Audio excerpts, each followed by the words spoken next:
안녕하세요. 오늘도 행복한 시간, 책과 함께 하는 소설입니다. 여러분의 응원과 관심이 저에게는 큰 힘이 됩니다. 매주 월요일은 한국 고전 단편 작품을 여러분과 함께 듣는 날입니다. 오늘 여러분과 함께 할 작품은 나혜석 작가님의 경이 작품입니다. 나혜석 작가님의 경이 작품은 1918년에 발표된 단편 소설로 일본 유학을 마치고 돌아온 경이라는 시녀성이 주인공입니다. 어떤 이야기가 펼쳐질지 오늘 이야기 끝까지 함께 해주세요. 지금 시작합니다. 이어이는 소년 과부란 남편을 잃은 후로 애절복통을 하다가 다만 재미를 붙이고 악을 삼는 것은 천행만행으로 얻은 유복자 수남이 있음이라. 하루 지나면 수남이도 조금 크고 한 해 지나면 수남이가 한 살이 는다. 겨울이면 추울까 여름이면 더울까 밤에 자다가도 보니 자는 수남의 투덕투덕한 볼기짝을 몇 번씩 투덕투덕하던 세상에 둘도 없는 귀한 아들은 어느덧 나이 16세 이르러 사방에서 혼이 나자는 말이 끊일 새 없었다. 수남의 어머니는 새로이 며느리를 얻어 혼자 재미를 볼 것이며 남편도 없이 혼자 패백받을 생각을 하다가 자리 속에서 눈물도 많이 흘렸다. 그러나 해겨 이렇게 눈물을 흘려 귀중한 아들에게 사위스러울까? 보아 할 수 있는 대로는 슬픔을 기쁨으로 돌려 생각하고 눈물을 웃음으로 이루려 하였다. 그래서 알들살들이 돈이며 폐물 등속을 며느리 얻으면 주려고 모았다. 유일무이의 아들을 장가들이는 데는 거리는 것도 많고 보는 것도 많았다. 그래 며느리 선을 시어머니가 보면 아들이 가난하게 산다고 하는 고로 수남이 어머니는 일체중매에게 맡기고 궁합이 맞는 것으로만 혼인을 정하였다. 새 며느리를 얻고 아들과 며느리 사이에 옷 같은 손녀며 금 같은 손자를 보아 집안이 떠들썩하고 재미가 퍼부을 것을 날마다 상상하며 기다리던 며느리는 과연 오늘의 이 한숨을 쉬게 하는 원수이다. 17에 시집온 후로 8년이 되도록 시어머니 저고리 하나도 되메워서 정다이 들여보지 못한 철천지안을 시어머니 가슴에 안겨준 이 며느리라. 수남의 어머니는 본래 성품이 순하고 덕스러우므로 아무쪼록 이 며느리를 잘 가르치고 잘 만들려고 애도 무한히 쓰고 남 모르게 복장도 많이 쳤다. 이러면 나을까 저렇게 하면 사람이 될까 하여 혼자 공부도 많이 하고 타이르고 가르치기도 수없이 하였으나 어제가 오늘 같고 내일도 일반이라 바늘을 쥐어주면 곧 졸고 앉았고 밥을 하라면 죽은 수어놓으나 거기다가 나이가 먹어 갈수록 마음만 엉뚱해 가는 것은 더구나 사람을 기가 막히게 한다. 이러하니 때로 속이 상하고 날로 기가 막히는 수남의 어머니는 이 집에 올 때마다 이 집 며느리가 시어머니 저고리를 얌전히 하는 것을 보면 나는 이 며느리 손에 저렇게 저고리 하나도 얻어 입어 보지 못하나 하며 한숨이 나오고 경희의 부지런한 것을 볼 때에 나는 왜 저런 민첩한 며느리를 얻지 못하였는가 하며 한숨을 쉬는 것은 자연한 인정이리라. 그러므로 이렇게 멀거니 앉아서 경희의 김치 담그는 양을 보며 또 떡장수가 한참 떠들고 간 뒤에 간단한 이발을 하는 끝에 한숨을 쉬는 그 얼굴은 차마 볼 수가 없다. 머리를 숙이고 골몰이 칼질하던 경희는 이미 아주머니의 서름의 원인을 아는 터이라 그 한숨 소리가 들리자 온몸이 찌르르 하도록 동정이 간다. 경희는 이 자극을 받는 동시에 이와 같이 조선 안에 여러 불행한 가정의 형편이 방금 제 눈앞에 보이는 것 같았다. 힘있게 칼자루로 도마를 탁 치는 경희는 무슨 큰 결심이나 하는 것 같다. 경희는 굳게 맹세하였다.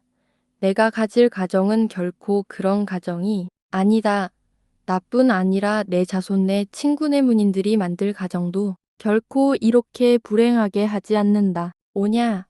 내가 꼭 한다 하였다. 경희는 껑충 뛴다. 안부엌에서 땀을 뻘뻘 흘리며 풀수는 시월이를 따라간다. 예, 나하고 하자.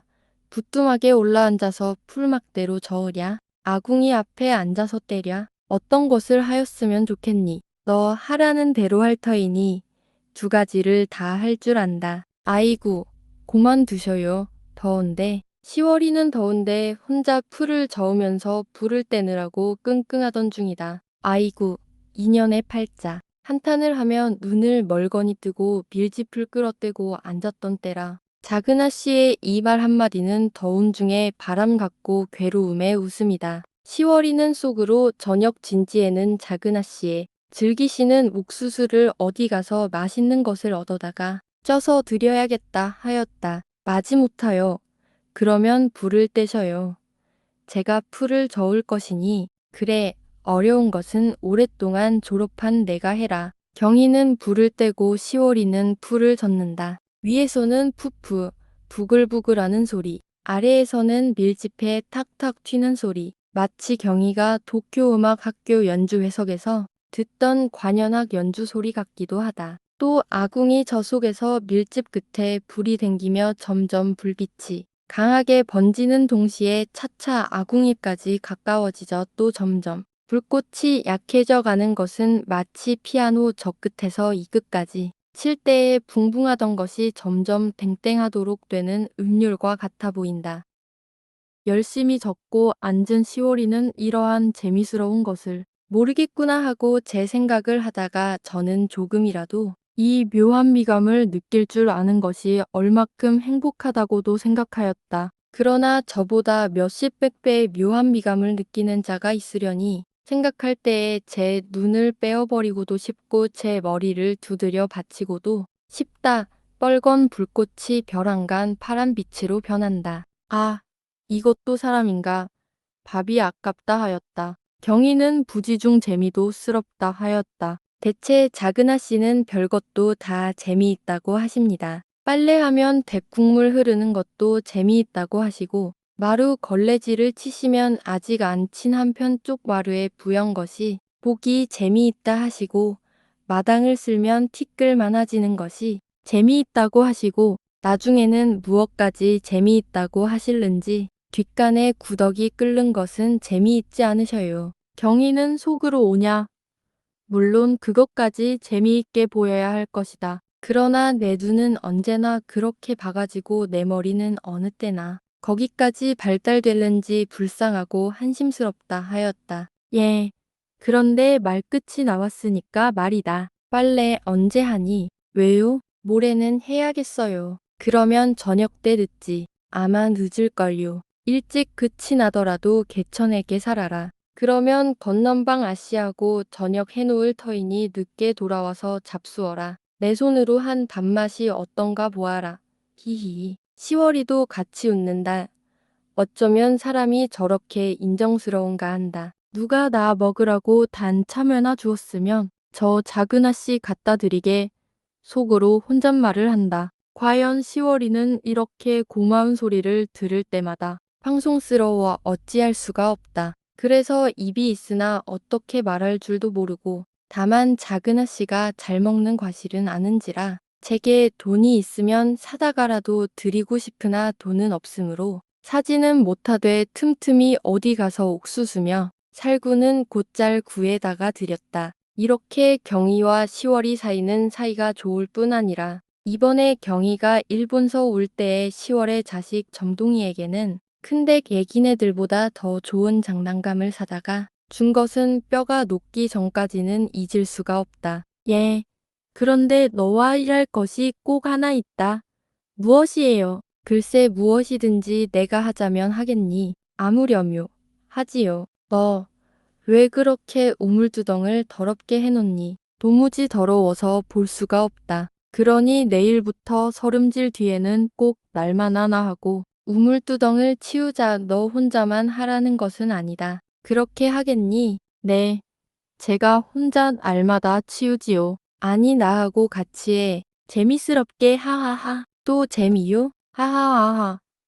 부엌이 떠들썩하다. 안마루에서 들으시던 경희 어머니는 도 웃음이 시작되었군 하신다. 아이 무엇이 그리 웃은지 그 애가 오면 밤낮 셋이 몰켜다니며 웃는 소리에 도무지 산란해 못 견디겠어요. 젊었을 때는 말똥 구르는 것이 다 우습다더니 그야말로 그런가 보아요. 수남 어머니에게 대하여 말을 한다. 웃는 것밖에 좋은 일이 어디 있습니까? 대게를 오면 산 것 같습니다. 수남 어머니는 또 한숨을 쉰다. 마루에 혼자 떨어져 바느질하던 건넌방색 씨는 웃음소리가 들리자 한 발에 신을 신고 한 발에 집신을 끌며 부엌 문지방을 들어서며 무슨 이야기요? 나도 한다. 마누라, 주무시오. 이철호는 사랑에서 들어와 안방문을 열고 경희와 김부인자는 모기장 속으로 들어선다. 김부인은 깜짝 놀라 일어나 앉는다. 왜 그러셔요? 어디가 편치 않으셔요? 아니, 공연히 잠이 아니 와서. 왜요? 이때에 마루 벽에 걸린 자명종은 한 번을 댕친다. 드러누워서 곰곰 생각을 하다가 마누라하고 위논을 하러 들어왔소. 무얼이요? 경희 혼인일 말이오. 도무지 걱정이 되어 잠이 와야지. 나역 그래요. 이번 혼처는 꼭 놓치지를 말고 해야지. 그만한 곳 없소. 그 신랑 아버지 되는 자하고 난 전부터 익숙히 아는 터이니까 다시 알아볼 것도 없고 당자도 그만하면 쓰지 별아이 어디 있나 장자이니까 금 아는 재산 다 상속될 터이고 또 경희는 그런 대갓집 맏며느리감이지. 글쎄 나도 그만한 혼처가 없는 줄 알지만은 제가 그렇게 열 길이나 뛰고 싫다는 것을 어떻게 한단 말이오. 그렇게 싫다고 하는 것을 억제로 보내었다가 나중에 불길한 일이나 있으면 자식이라도 그 원망을 어떻게 듣잔 말이오. 아니, 불길할 일이 있을 까닭이 있나 인품이 그만하겠다. 추수를 수천석 하겠다. 그만하면 고만이지 그러면 어떻게 하잔 말이오. 계집애가 19살이 적수. 김부인은 잠잠히 있다. 이철호는 혀를 톡톡 차며 후회를 한다. 내가 잘못이지. 계집애를 일본까지 보내다니 계집애가 시집 가기를 싫다니. 그런 망측한 일이 어디 있어. 남이 알까 보아 무섭지. 벌써 적합한 혼처를 몇 군데를 놓쳤으니 어떻게 하잔 말이야. 아이, 그러면 혼인을 언제로 하잔 말이오. 저만 대답하면 지금이라도 곧하지. 오늘도 재촉 편지가 왔는데 이왕 계집애라도 그만치 가르쳐 놓았으니까 옛날처럼 부모끼리로 할 수는 없고 해서 벌써 사흘째 불러다가 타이르나. 도무지 말을 들어먹어야지. 계집년이 되지 못한 고집은 왜 그리 쉬운지 신랑 삼촌은 기어이 조카 며느리를 삼아야겠다고 몇 번을 그러는지 모르는데 그래 무엇이라고 대답하셨소. 글쎄 남이 부끄럽게 계집애더러 물어본다나 무엇이라나 그러지 않아도 큰 계집애를 일본까지 보냈느니 어떠니 하고 욕들을 하는데 그래서 생각해 본다고 했지. 그러면 거기서는 기다리겠소. 그래, 그게 벌써 올 정월부터 말이 있던 것인데 동네집 시약씨 믿고 장가 못 간다더니 아이 그러면 속히 좌우간 결정을 내야겠는데 어떻게 하나. 저는 기어이 하던 공부를 마치기 전에는 죽어도 시집은 아니 가겠다 하는데 그리고 더구나 그런 부잣집에 가서 치맛자락 누리고 싶은 마음은 꿈에도 없다고 한다오. 그래서 제 동생 시집 갈 때도 제 것으로 해 놓은 고운 옷은 모두 주었습니다. 비단 치마 속에 큰 심과 서름이 있느니라고 한다오. 그 말도 옳긴 옳아. 김 부인은 자기도 남부럽지 않게 이제껏 부귀하게 살아왔으나 자기 남편이 젊었을 때 방탕하여서 속이 상하던 일과 철원 군수로 갔을 때도 첩이 두세씩 되언 한몰래 속이 썩던 생각을 하고 경희가 이런 말을 할 때마다 말은 아니하나 속으로 따는 내 말이 옳다 한 적이 많았다. 아이 안 있고 운년. 그러기에 계집애를 가르치면 건방져서 못 쓴다는 말이야. 아직 철을 몰라서 그렇지. 글쎄 그것도 그렇지 않소. 오죽한 집에서 혼인을 거꾸로 한단 말이오. 오죽 형이 못나야 아우가 먼저 시집을 가더란 말이오. 김판사 집도 우리 집 내용을 다 아는 터이니까. 혼인도 하자지 누가 거꾸로 혼인한 집 시약씨를 데려가려겠소. 아니 이번에는 꼭 해야지. 부인의 말을 들으며 그럴듯하게 생각하던 이철원은 이 거꾸로 혼인한 생각을 하니 마음이 급작히 졸여진다. 그리고 생각할수록 이번 김 판사집 혼처를 놓치면 다시는 그런 문벌 있고 재산 있는 혼처를 얻을 수가 없는 것 같다. 그래서 두말할 것 없이 이번 혼인은 강제로라도 시킬 결심이 일어난다. 이철원은 벌떡 일어선다. 계집애가 공부는 그렇게 해서 무엇해. 그만치 알았으면 그만이지. 일본은 누가 또 보내기는 하고 이번에는 무관내지. 기어이 그 혼처하고 해야지. 내일 도 한번 불러다가 아니 듣거든 도 물을 것 없이 곧 해버려야지. 노기가 가득하다. 김부인은 그렇게 하시오. 라든지 마시오 라든지 무엇이라고 대답할 수가 없다. 다만 시름없이 자기가 풍병으로 누울 때마다 경희를 시집 보내기 전에 돌아갈까 보아 아슬아슬하던 생각을 하며 딸은 하나 남은 경희를 마저 내 생전에 시집을 보내놓아야 내가 죽어도 눈을 감겠는데 할 뿐이다. 이철원은 일어서다가 다시 앉으면 아직한 소리로 묻는다. 그런데 일본 보내서 버리지는 않은 모양이요. 아니요. 그전보다 더 부지런해졌어요.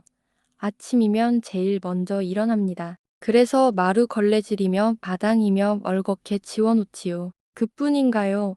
떡하면 덕방아 다찌토록 체질해주기. 그러게 시월이는 좋아서 죽겠다지요. 김부인은 과연 경희가 일하는 것을 볼 때마다 큰 안심을 점점 찾았다. 그것은 경희를 일본 보낸 후로는 남들이 비난할 때마다 입으로는 말을 아니하나 항상 마음으로 염려되는 것은 경희가 만일에 일본까지 공부를 갔다고 난채를 한다든지 공부한 위세로 사내같이 앉아서 먹자든지 하면 그 꼴을 어떻게 남이 부끄러워 보잔 말인고 하고 미상불 걱정이 된 것은 어머니 된 자의 딸을 사랑하는 자연한 정이라 경희가 일본서 오전 그 이튿날부터 앞치마를 치고 부엌으로 들어갈 때 오래간만에 쉬러 온 딸이라 말리기는 하였으나 속으로는 큰 숨을 쉴 만치 안심을 얻은 것이다. 경희 가족은 누구나 다 아는 바와 같이 경희의 마루걸레질, 다락, 벽장 치움새는 전부터 유명하였다. 그래서 경희가 서울 학교에 있을 때 1년에 3번씩 휴가에 오면 을의 다락 벽장이 속속까지 목욕을 하게 되었다. 또 김부인의 마음에도 경희가 치우지 않으면 안이 맞도록 되었다. 그래서 다락이 지저분하다든지 벽장이 어수선하게 되면 벌써 경희가 올 날이 며칠 안이 남은 것을 안다. 그리고 경희가 집에 온 그 이튿날은 경희를 보러 오는 사촌 형님들이며 할머니, 큰어머니는 한 번씩 열어보고 다락 벽장이 분을 발랐거나 하시고 깨끗하기도 하다 하시며 칭찬을 하시었다. 이것이 경희가 집에 가는 그 전날 밤부터 기뻐하는 것이고 경희가 집에 온 제일의 표적이었다. 김부인은 이번에 경희가 일본서 오면 연년 3번씩 목욕을 시켜주던 다락 벽장도 치워주지 아니할 줄만 알았다. 그러나 경희는 여전히 집에 도착하면서 부모님에게 인사 여쭙고는 첫 번으로 다락 벽장을 열었다. 그리고 그 이튿날 종일 지웠다. 그런데 이번 경희의 소재 방법은 전과는 전혀 다르다. 전에 경희의 소재 방법은 기계적이었다. 동쪽에 놓았던 잭이며 서쪽 벽에 걸린 표주박을 쓸고 문질러서는 그 놓았던 자리에 그대로 놓을 줄만 알았다. 그래서 있던 거미줄만 없고 쌓였던 먼지만 털면 이것이 소재인 줄만 알았다. 그러나 이번 소재 방법은 다르다. 건조적이고 응용적이다. 가정학에서 배운 질서, 위생학에서 배운 정리, 또 도화 시간에 배운 색과 색의 조화, 음악 시간에 배운 장단의 음률을 이용하여 지금까지의 위치를 전혀 뜯어 고치게 된다. 자기를 도기 옆에다도 놓아보고 칠첩 반상을 칠기에도 담아본다. 주발 밑에는 주발보다 큰 사발을 받쳐도 본다. 흰 은쟁반 위로 노르스름한 전골 방아치도 늘어본다. 큰 항아리 다음에는 병을 놓는다. 그리고 전에는 컴컴한 다락 속에서 먼지 냄새에 눈살도 찌푸렸을 뿐 아니라 종일 땀을 흘리고 소재하는 것은 가족에게 들을 칭찬의 보수를 받으려 함이었다. 그러나 이번에는 이것도 다르다. 경희는 컴컴한 속에서 제 몸이 이리저리 운동케 하는 것이 여간 재미스럽게 생각지 않았다. 일부러 빗자루를 놓고 쥐똥을 집은 엠새도 맡아보았다. 그리고 경희가 종일 일하는 것은 아무 바라는 보수도 없었다. 다만 제가 저 할 일을 하는 것밖에 아무것도 없다. 이렇게 경희의 일동일정의 내막에는 자각이 생기고 의식적으로 되는 동시에 외형으로 활동할 일은 대로 많아진다. 그래서 경희는 할 일이 많다. 만일 경희의 친한 동무가 있어서 경희의 할 일 중에 하나라도 해준다면 비록 그 물건이 경희의 손에 있다 하더라도 그것은 경희의 것이 아니라 동무의 것이다. 이러므로 경희가 좋은 것을 갖고 싶고 남보다 많이 갖고 싶을 진데 경희의 힘으로 능히 할 만한 일은 행여나 털끝만한 일이라도 남더러 해달라고 할 것이 아니다. 조금이라도 남에게 빼앗길 것이 아니다. 아, 다행이다. 경희의 널쩍다리에는 살이 쪘고 팔뚝은 굽다. 경희는 이 살이 다 빠져서 걸을 수가 없을 때까지 팔뚝에 힘이 없어 늘어질 때까지 할 일이 무한이다. 경희가 가질 물건도 무수하다. 그러므로 낮잠을 한 번 자고 나면 그 시간짜리가 완연히 턱이 난다. 종일 일을 하고 나면 경희는 반드시 조금씩 자라난다. 경희에 갖는 것은 하나씩 늘어간다. 경희는 이렇게 아침부터 저녁까지 얻기 위하여 자라 갈 욕심으로 제 힘껏 일을 한다. 이철원도 자기 딸이 일하는 것을 날마다 본다. 또 속으로 기특하게도 여긴다. 그러나 이렇게 자기 부인에게 물어본 것은 이철원도 역시 김부인과 같이 경희를 자기 아들의 권고에 못 이겨 일본까지 보내었으나 항상 버릴까 보아 염려되던 것은 사실이었다. 그러므로 오늘 저녁에 부부가 앉아서 혼처에 대한 걱정이라든지 그 애버릴까 보아 염려하던 것을 안심하는 부모의 애정은 그 두 얼굴에 띄운 웃음 속에 가득하다. 아무러한 지우며 형제며 효자인들 어찌 이 부모가 염려하시는 염려, 기뻐하시는 참 기쁨 같으리오. 이철원은 혼인하자고 할 곳이 없을까 보아 바짝 졸였던 마음이 조금 누그러졌다. 그러나 마루로 내려서며 마른 기침 한 번을 하며 내일은 세상 없어도 하여야지 하는 결심의 말은 누구의 명령을 가지고라도 깨뜨릴 수 없을 것 같이 보인다. 새벽 달기 새날을 고한다. 가마턴 밤이 백색으로 활짝 열린다. 동창의 장지 한 편이 차차 밝아오며 모기장 한 끝으로부터 점점 연두색을 물들인다. 곤히 자던 경희의 눈은 뜨였다. 경희는 또 오늘 종일에 제 일을 시작할 기쁨에 취하여 벌떡 일어나서 방을 나선다.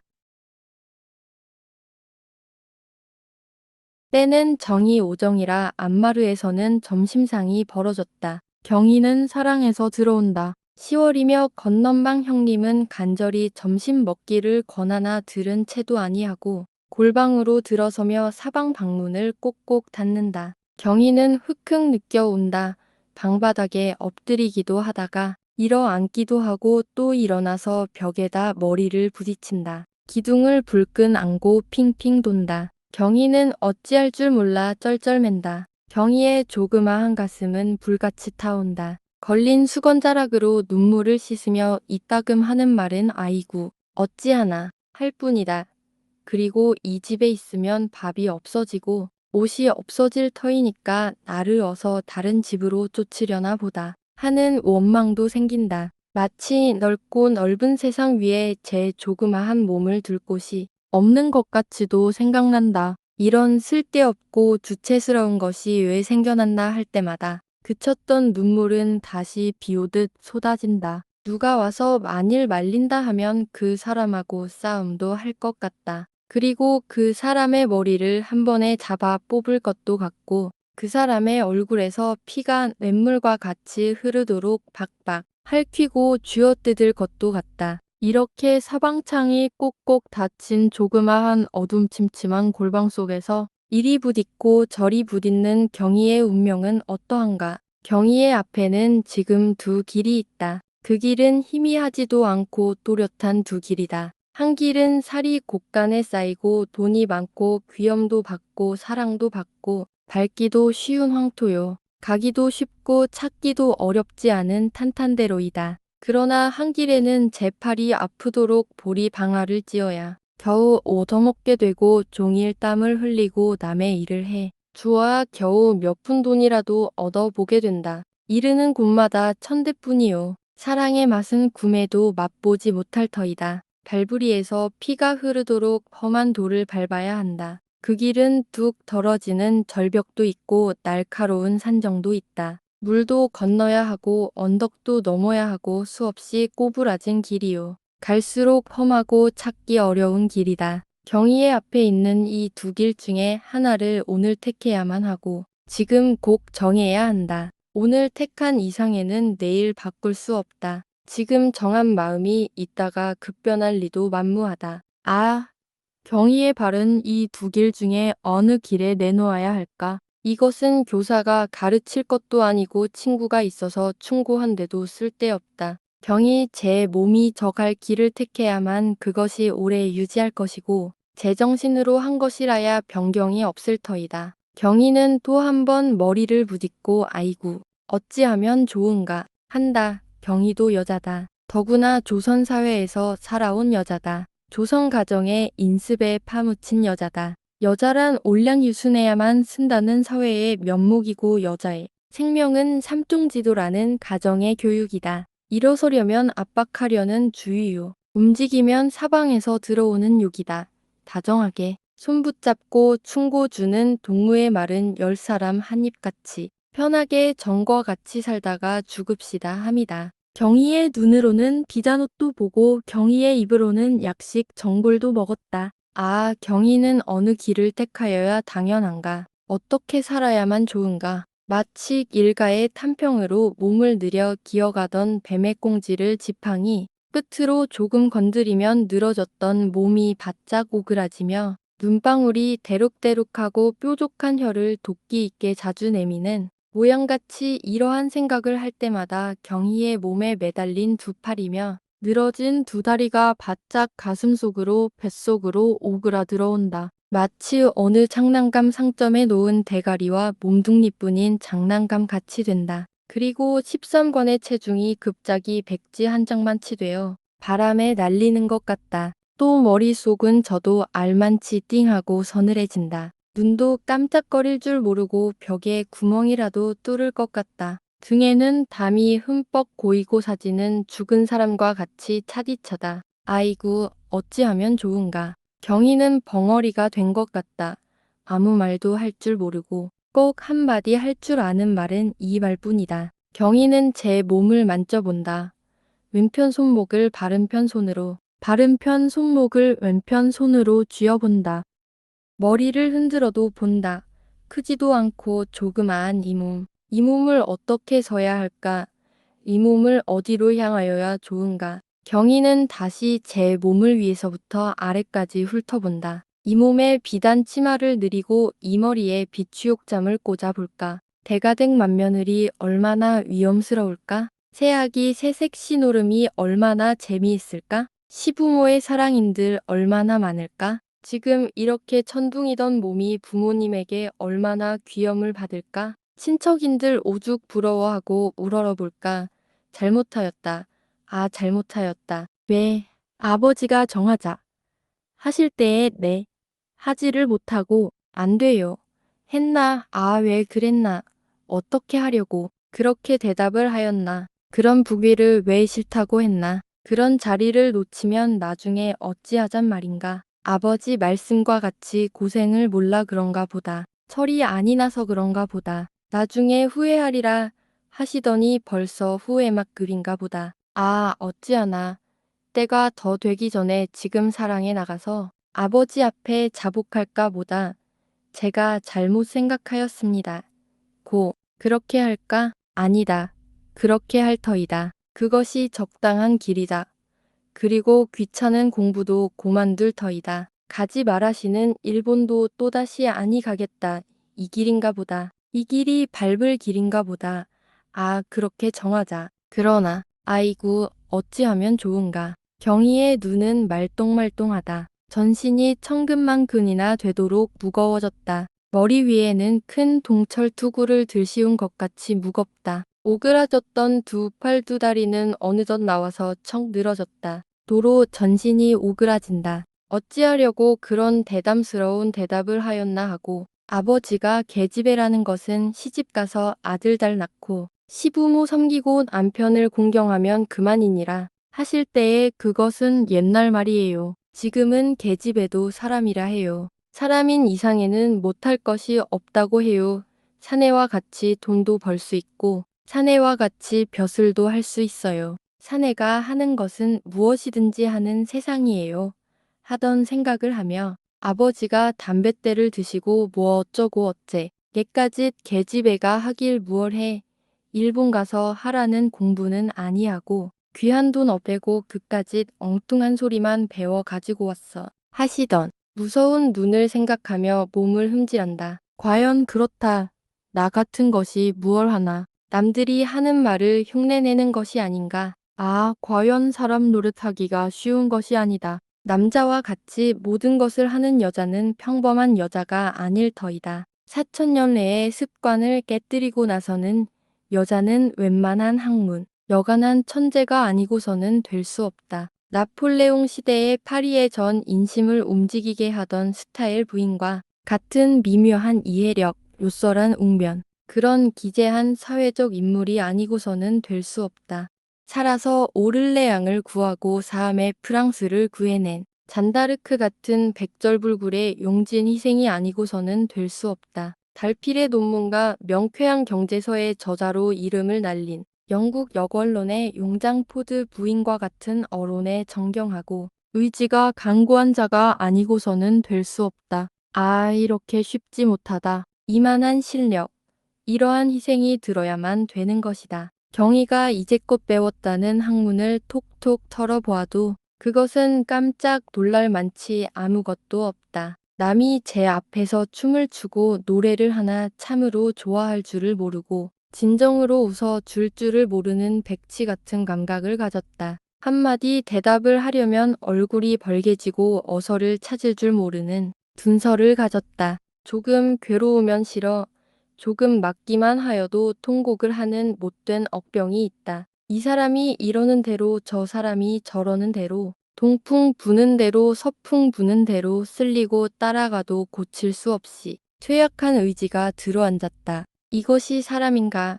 이것을 가진 위인이 사람 노릇을 하잔 말인가? 이까짓 남들 다 하는 것쯤에 학문으로 남들도 지을 줄 아는 삼시 밥 먹을 때 오른손에 숟가락 잡을 줄 아는 것쯤으로는 벌써 틀렸다. 어림도 없는 허영심이다. 만일 고금 사업가의 각 부인들이 알면 코웃음을 칠 터이다.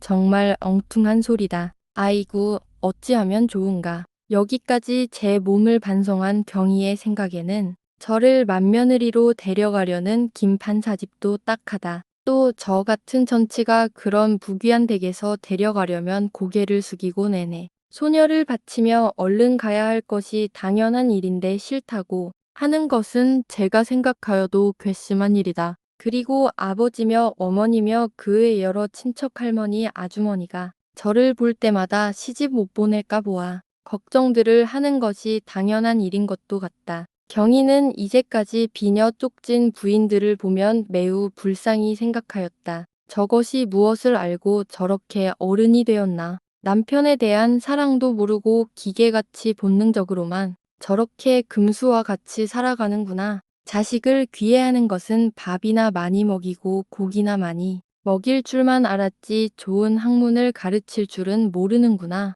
저것도 사람인가 하는 교만한 눈으로 보아왔다. 그러나 웬일인지 오늘은 그 부인네들이 모두 장하게 보인다. 설거지하는 10월이 머리에도 비녀가 꽂힌 것이 저보다 훨씬 나은 것도 같이 보인다. 담 사이로 농민의 자식들의 우는 소리가 들리는 것도 저보다 훨씬 나은 단 세상 같다. 아무리 생각하여도 저는 저 같은 어른이 될 수 없을 것 같고 제 몸으로는 저와 같은 아이를 낳을 수가 없는 것 같다. 저와 같이 이렇게 가기 어려운 시집을 어쩌면 그렇게들 많이 갔고 저와 같이 이렇게 어렵게 자식의 교육을 이리저리 공부하는 것을 저렇게 쉽게 잘들 살아가는 생각을 한즉 저는 아무것도 아니다. 그 부인들은 자기보다 몇십 배 낫다. 어떻게 저렇게들 쉽게 비녀로 쪽지게 되었나? 어쩌면 저렇게 자식들을 많이 낳아가지고 구순이들 잘 싸누. 참장하다.